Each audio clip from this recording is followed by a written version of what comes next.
Hey guys, magandang gabi po. Tataya naman tayo ng MB Parley laban po bukas. Maganda guys kasi marami yung laban bukas. 11 teams. February 23 guys. Gamit pa rin natin ang Arena Plus.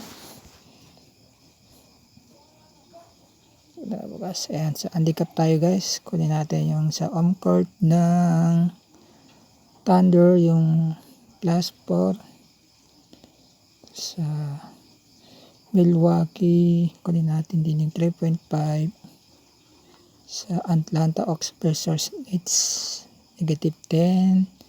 Sa Warriors versus Nuggets guys, sa tayo guys, sa negative tayo sa Nuggets. Sa Pacers saka Dallas guys, Mavericks, kunin natin yung plus sa Pacers tayo guys. Sa Wizards versus Hornets guys, kunin natin yung 11.5 on court ng Wizards. Sa Lakers versus Celtics, kunin natin yung sa Lakers plus 2 guys. Sa Timberwolves guys, kunin natin yung negative 9.5 on court. Tapos sa Suns versus Trailblazers guys, kunin natin yung 3.5. Yan sa Bulls saka Knicks, kunin natin yung 10.5. Tapos sa Clippers guys versus tayo sa negative guys, 3.5 ang odds na guys, 11 team guys. Maganda to. Yan guys yung odds natin 1,738.29.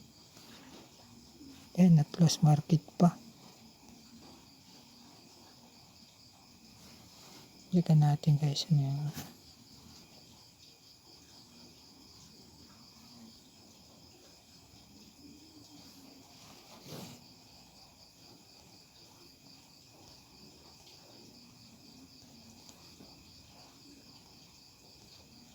ito. Yung guys natin 1,006 nagpalit guys ng odds 1,765.3 odds guys. Tayo ng 10. Yan, magiging tama ng 10 guys ay 17,650. Ito guys ay prediction ko lang, wala ko lang tapos. Pit natin guys. Ayan po, pumasok ng ating bit. Yan, tignan natin guys. Tayo natin. Ayan na po. Kakatatama na tayo guys. Yan po.